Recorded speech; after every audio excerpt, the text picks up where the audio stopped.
ifaranga ry'ikoranabuhanga rigiye kuyobora abapayona murabyungukiramo. Mu Rwanda Beneri yamaze kwemeza yuko ifaranga ry'ikoranabuhanga rigiye gutangira gukoreshwa mu Rwanda, aho bari mu igerageza iri faranga ry'ikoranabuhanga. Navuga ngo bapayonazi rero mwese mwamenye Pi Network ni mu nyungu kubapayona. Ese wari uzi yuko Beneri nitangiza gukoresha iyo faranga ku mugaragaro? Hari benshi cyane bizacanga bikabasaba kugira ngo baze baherewe bamenye gukoresha ifaranga ry'ikoranabuhanga. Iyi rero ni inyungu nubwo ntayitako we yahise muzunguka mbere yuko wamutazi by'amayininga abimenye, ariko n'ubu by'umwihariko ifaranga ry'ikoranabuhanga niritangira gukora mayiningi zose zizazamuka, kubera yuko tuzatuma dukoresha transaction mu system, aho uzasanga benshi cyane bakeneye gutanga amafaranga binyuze muri transaction.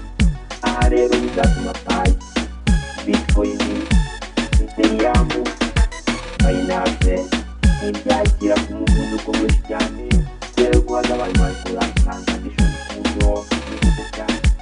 Ikindi mumenye yuko hano ibintu byo guhendana muri transaction bizaba byagabanutse, ari naho bizatuma Binance ikomeza kwakira amakoini menshi cyane, kubera yuko fiat money zamaze kugabanuka. Hano nabwira abapayona mwebwe mwamaze gutangaza apps zanyu muzigabire bigishoboka, kuko turi mu gihe cy'inyongera muri Pi Network, turi mu gihe ejo tuzaba dushobora kumayininga, kubera yuko baradusabye kugira ngo tumayininge turi benshi, ariko hari ibyo dushobora kugira mayiningi zigahagarara none tugakoresha Pi twasigaranye. Aha rero niho uzasanga ya Pi yacu irimo itumbagira mu kirere ndetse kugeza na GCC. Rero ntabwo twayitega kuri munsi, ntabwo twakomeza kuyibutsa ibikore, kubera yuko turacyafite Pi nyinshi cyane zirimo zimayininga, kandi dufite Pi nyinshi cyane ku isoko, aho igiciro kimwe kigenda kimanuka kigwa hasi. Ese ni ukubera iki igiciro cya Pi kimwe kigwa hasi? Ni agahinda gakabije, ni amarira menshi cyane ku bapayona, ariko nanone ni igisubizo ku baguzi ku isoko.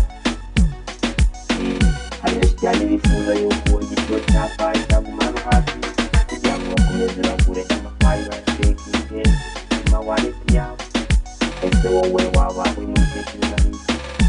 Nimba utaragura Pi ntabigire utangira utekinge ushyire kuri wallet yawe, dore ko baduhaye uburyo butandukanye bwo kugira ngo natwe dufate Pi tuzishyire kuri wallet zacu.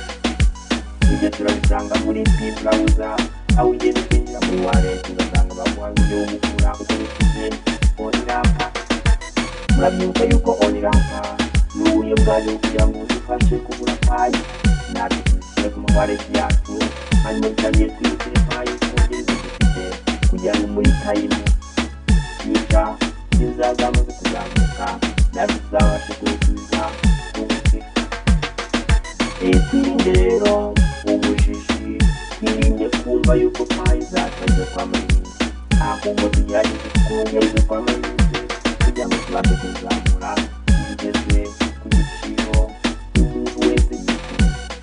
Ejo uzabona wubaka etaje ukesheje Pi, uzabona wubaka kampani ukesheje Pi, wubaka ikigo cy'amashuri ukesheje Pi, wubaka isoko ukesheje Pi. Aho niho uzatangira kwishimira Pi twari turamaze, kandi mu gihe gitangiranye. Bapayonazi rero aho muherereye hose mugerageze mukore ibisabwa kugira ngo namwe mubyaze ifaranga ibisubizo, ndetse buri muntu wese abashe kubona ibisubizo abikesheje ifaranga rya Pi Network. Ese bapayonazi, waba nawe ukeneye kujya kuba muri Amerika, waba ukeneye kujya kuba mu Buhinde, waba ukeneye kujya kuba muri England, ibi byose wabigeraho mu gihe uri mu mayininga Pi Network. Ikindi ukaba waratekinze mwarakoze roka mugihe birabona kwizera mu gihugu cyose wifuza kandi ufite umutekano usesuye. Reka no twese tuze ngo uturabyo kuko niba warakoze neza ugomba kwiha